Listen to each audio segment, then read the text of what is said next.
အဲ့ဆိုရင်ချက်အခုပြမှာကဒီပတ်တန်လေးနော်ဒီပတ်တန်လေးကကြတော့အနောက်ကတော့ချက်တို့ဒီထုတ်ချက်သီးလေးတွေတက်လို့ရမယ်အလှစိတ်ကလေးတွေတက်ပြီးလို့ရမယ်ဒါလေးကကြတော့နောက်ကွဲပတ်တန်လေးနဲ့ချက်တို့ချုပ်ဝယ်မယ်နော်အရှိကကြတော့သူကဒီလို level အပြက်ကလေးပေါ့နော်ဒါကကော်လန်လေးနဲ့သွားမယ်နော်ကဲအဲ့ဒါဆိုလို့ရှိရင်ချက်တို့ကဒီမှာ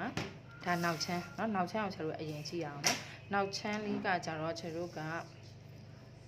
ဒါဒီ level လေးကိုချက်တို့တက်လက်မလေးပဲချက်တို့ချထားမယ်နော်ဒါကိုတက်လက်မချမယ်ဒီဘေး level လေးကကြတော့ချက်တို့3လက်မယူထားမယ်ဒါကိုချက်တို့ခဏထားအောင်မယ်နော်ပြီးွားပြီဆိုလို့ရှိရင်ပြီးွားပြီဆိုရင်ဒီဟာလေးတွေအခုချက်တို့ဆွဲထားတဲ့ level ပခုံးချိုင်းထားလေးတွေချက်တို့ညှက်ထုတ်အောင်နော်အဲ့ဆိုကျွန်တော်အခုဒီမှာနော်ဒါနောက်ချမ်းနဲ့ဒီ column လေးဒီ level ရဲ့အဖက်ပြားလေးကျွန်တော်လုပ်ဖို့အတွက်ကိုနောက်ချမ်းနဲ့ရှည်ချမ်းနဲ့ကျွန်တော်ဒီလိုပခုံးလေးတွဲလိုက်ဒါကနောက်ချမ်းဒါကရှည်ချမ်းပေါ့ဒီလိုပခုံးလေးကိုကျွန်တော်၄စိတ်စီကျွန်တော်ထပ်ထားလိုက်မယ်နော်ထပ်ထားပြီးပြီဆိုတာနဲ့ဒီရှည်ချမ်း level လေးကကျွန်တော်ဘယ်လောက်ရှိလဲဆိုလို့ရှိရင်ဒါ9လက်မှာပေါ့နော်9လက်မှာချထားတာပေါ့ဒီဟာလေးကနေနော်ဒါလေးကိုကျွန်တော်9လက်မှာချထားတာပြီးသွားပြီဆိုအဲ့9လက်မှာချထားတဲ့အမှတ်ကလေးကနေပြီးတော့မှကျွန်တော်ကသူ့ကိုဒီမှာ1လက်မှာစီကျွန်တော်ပတ်လက်ဒီလိုလေးလိုက်ပြီးယူလိုက်မယ်ဒီလိုဒီတိရနော်ဒါလေးကိုကျွန်တော်ဘာလုပ်မလဲဆိုတော့1လက်မစီဒီလိုလိုက်ယူမယ်ဒီမှာ1လက်မစီယူမယ်နော်ပြီးသွားပြီဆိုလို့ရှိရင်အဲ့ယူထားတဲ့ဒီ1လက်မစီကိုကျွန်တော်ဘာလုပ်မလဲဆိုလို့ရှိရင်ဒါလေးကိုလှမ်းပြီးဆက်မယ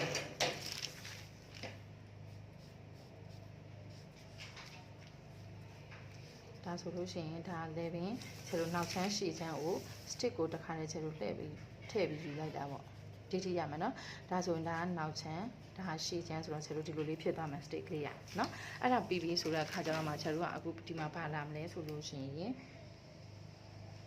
နော်ဒီမှာဘာလာမလဲဆိုလို့ရှိရင်ကျွန်တော်ဒီဘက်ပုံစံလေးတိုင်းယူမယ်အဲ့ဆိုတော့ဒါကိုယူတဲ့အခါကျလို့ရှိရင်ကျွန်တော်ကနော်ဒီမှာဂျိုင်းကို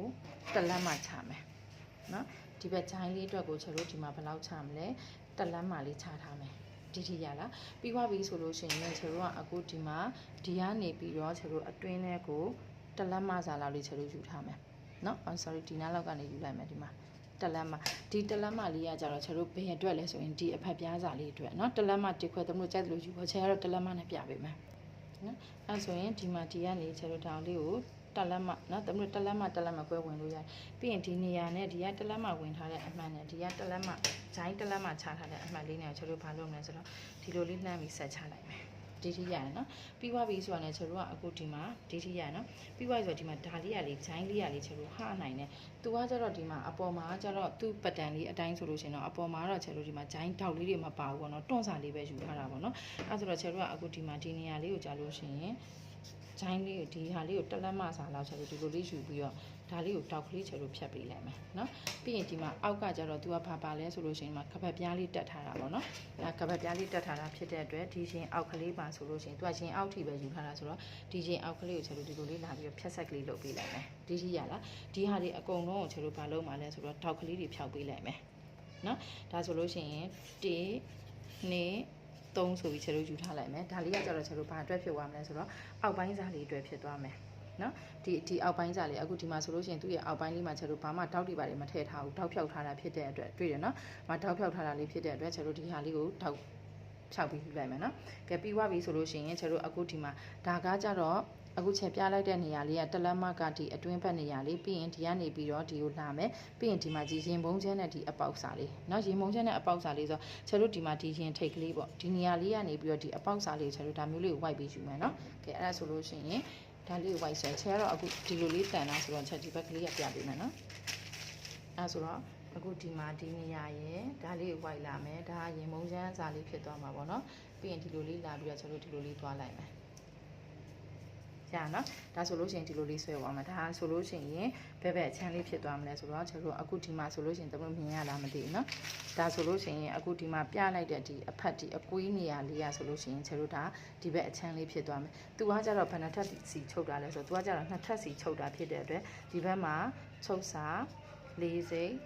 ချုပ်စာ၄စိတ်ဒါလေးတွေကျွန်တော်ချုပ်စာ၄စိတ်ယူမယ်เนาะဒီဟာလေးတွေကျွန်တော်တောက်ဖြောက်လိုက်မယ်ဆိုတော့ဒီအပေါ်ပိုင်းလေးကိုကျွန်တော်တောက်ဖြောက်မယ်ဆိုတော့တစ်ဖက်မှာကျွန်တော်ဘယ်နှထပ်ချုပ်မှာလဲဆိုတော့နှစ်ထပ်ချုပ်မှာဖြစ်တဲ့အတွက်အားလုံးပေါင်းဒါလေးကိုကျွန်တော်ဘယ်နှခုညှက်ပေးရမှာလဲဆိုတော့၄ခုညှက်ပေးရမှာဒီထိရเนาะကဲအဲ့ဆိုရင်ဒီရှည်ချမ်းလေးကိုချိန်ညှက်ပြပေးမယ်เนาะဒီအောက်ပိုင်းလေးတွေကိုကျွန်တော်ဘာလုပ်မလဲဒါတွေအကုန်လုံးကကျွန်တော်ချုပ်တာလေးပေါင်းเนาะ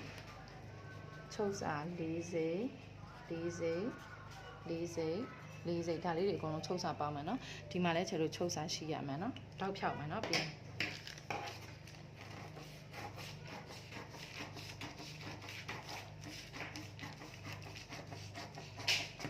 ဒီလိုလာမယ်ပြီးသွားရင်ဒီမှာဒါလေးတွေကိုညှက်ထုတ်ဒါတွေကိုညှက်ထုတ်ပြီးတော့တောက်ဖြောက်လိုက်မယ်နော်ကျတို့နော်ဒီကတောက်ဖြောက်မယ်ဒီကတောက်ဖြောက်မယ်ဒါလေးတွေကိုတိတ်နဲ့ပြန်ကတ်မယ်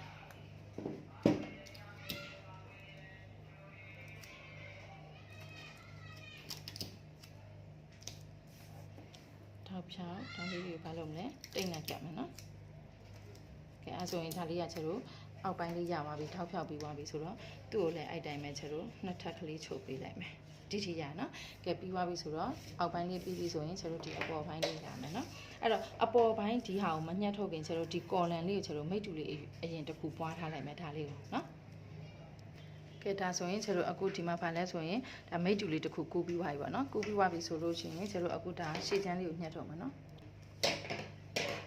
်ဒါဆိုရင်ကျတော့အခုဒီမှာရှေ့ချမ်းဒီရှေ့ချမ်းအ white တွေအဖြောင်းတွေကတမလို့ကြိုက်တယ်လို့တော့ယူလို့ရရနော်ကိုကြိုက်တဲ့ပုံစံအ white အဖြောင်းလေးဒါပြီးသွားမယ်ပြီးသွားလို့ရှိရင်ကျတော့အခုဒီမှာဖာလာမယ်ဆိုတော့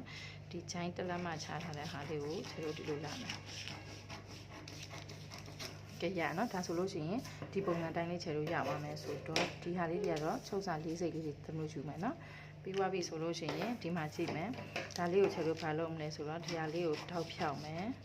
နော်ဒီအောက်ပိုင်းလေးတွေကိုဘာလုပ်မလဲဆိုတော့ညှက်ထုတ်မယ်ဒါလေးတွေကိုချက်လို့ဘာလုပ်မလဲညှက်ထုတ်မယ်နော်ညှက်ထုတ်ပြီးတော့ဒီအပေါ်ကဟာလေးကိုဒီလိုတောင်းဖြောက်လိုက်တဲ့အခါကျတော့ချက်တို့ဒီမှာဘာဖြစ်သွားပြီလဲပို့ပြီးဟသွားပြီအဲ့ဟတဲ့အဟစာလေးကချက်တို့အဲ့ဒါဘာလဲဆိုတော့ရင်ဘက်မှာတွန့်စာလေးပဲဒီထိရနော်အဲ့ဒါပြီးတော့အခုဒီမှာကျတော့ချက်တို့ကြည့်လိုက်ကြည့်တောက်ဖြောက်လိုက်တဲ့အခါကျတော့ဒီညာလေးနှစ်ခုကချက်တို့မညီရော့ဘူးလေနော်အဲ့မညီတဲ့ဟာလေးကိုချက်တို့ဗာပြန်လုပ်မလဲဆိုတော့အဲ့ဒါလေးကိုအစားလေးပြန်ဖြည့်ပေးမယ်နော်ဒါပတ်တန်ဆိုင်ရွက်လေးနဲ့ချက်တို့အစားပြန်ဖြည့်လိုက်ဒါသူ့ရဲ့ထောက်ရဲ့သဘောတရားကချက်တို့ညှက်ပြီးသွားပြီဆိုလို့ရှိရင်ဒါမညီရများတယ်နော်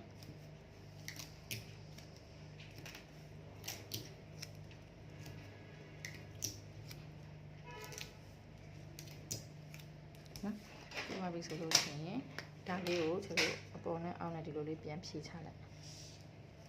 ဒါဆိုလို့ရှိရင်ချက်တို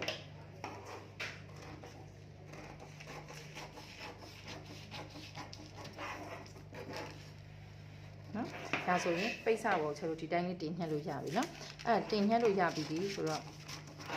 ့ပိတ်စပေါ်ချက်တို့ဒီတိုင်းတင်ညှက်လို့ရပြီဆိုတော့အလုံးမပိတ်စဘယ်နှခုညှက်မှာလဲဆိုတော့ချက်တို့၄ခုညှက်မှာနော်၄ခုညှက်ပြီးဆိုတာနဲ့ဒီထိတ်ကလေးတွေကိုပိတ်မယ်ဒီထိတ်ကလေးမှာတမလို့ဒါသူ့ပုံစံနဲ့အတိုင်းလုံးကိုလေးတွေလည်းထည့်ရင်လည်းထည့်ပေါ့ဒီဟာလေးတွေချက်တို့ပိတ်မယ်ဒီအဟာစာလေးကိုကျတော့သူကညှက်တဲ့အခါကျရင်ဒီပေါ်မှာချုပ်စာ၄စိတ်ယူလာမယ်ဒီအရှိမှာချုပ်စာ၄စိတ်ယူမယ်ဒီအောက်ကလေးမှာချက်တို့ချုပ်စာ၄စိတ်ယူမယ်ရတယ်နော်ဒါလေးတွေကိုချုပ်မယ်ပြီးရင်ဒီမှာကျတော့ဒီဟထားတဲ့နေရာလေးကိုကျလို့ရှိရင်တော့ချက်တို့ဗာလဲဆိုတော့သူ့ရင်ဘက်အောက်ကလေးမှာချက်တို့တွန့်စာလေးပါတယ်လေအဲ့တော့အဲ့ဒီတွန့်စာလေးအတွက်ကိုချက်တို့ကဒီမှာဗာလဲဆိုတော့ဒီလိုတွန့်စာလေးအတွက်နော်ဒီရင်ဘက်ကတွန့်စာလေးအတွက်ကိုဒီမှာအဟာလေးကိုချက်တို့ဗာလို့လဲခြေကျဲလေးတစ်ချောင်းလေးနင်းပြီးဆွဲပြီးတွန့်လိုက်မယ်ဆိုရင်ရင်ဘက်တွန့်စာလေးဒီလိုလေးဝင်သွားမယ်ဒီထိရရနော်ပြီးသွားပြီဆိုလို့ရှိရင်ချက်တို့အခုဒီမှာဗာလာမလဲဒါလေးကလည်းချက်တို့ဒါ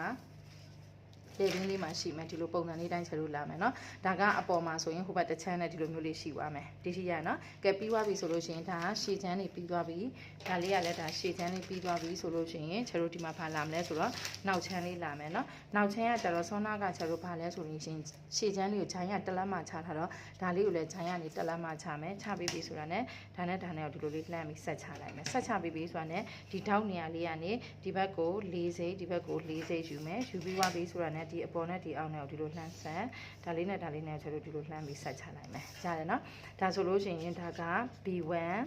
B2 ဒီမှာချုပ်စာ၄စိတ်ဒီမှာချုပ်စာ၄စိတ်ဒါလေးတွေလည်းချက်လို့နှစ်ထပ်ကလေးတွေချုပ်သွားလိုက်မယ်နော်အနောက်မှာထုတ်ကျဲသီးလေးတွေတက်မယ်ဆို၄စိတ်ယူမယ်ထုတ်ကျဲသီးတက်လည်းရတယ်လှမ်းစစ်တက်လည်းရတယ်နော်ဒါလေးတွေကိုလည်းချက်လို့ကနှစ်ထပ်ချုပ်မယ်၄ခုညှက်မယ်ကဲအဲဆိုလို့ရှိရင်ချက်လို့လိုချင်တဲ့ပုံစံလေးတိုင်းရပြီနော်ပြီးသွားလို့ရှိရင်ဒါလေးတွေကိုချက်လို့ဖတ်လုပ်မယ်ဆိုတော့ညှက်ထုတ်လိုက်မယ်ကဲဆိုတော့နောက်ချမ်းလေးကဒီတိုင်းလေးပဲချက်လို့ဖြစ်နေမယ်ဒါလေးတွေကိုဖတ်လုပ်မယ်ဟိုဘက်ဒီဘက်ညှက်ထုတ်ပြီးဆိုတာနဲ့ချုပ်စာလေးတွေ၄စိတ်လေးတွေချက်လို့ပြန်ယူပြီးတော့ချုပ်မယ်နော် ကဲအဲ့ဒါဆိုလို့ရှိရင်ချယ်တို့လိုချင်တဲ့ pattern လေးတိုင်းရပါပြီဒါလေးတွေကိုညှက်ထုတ်ပါ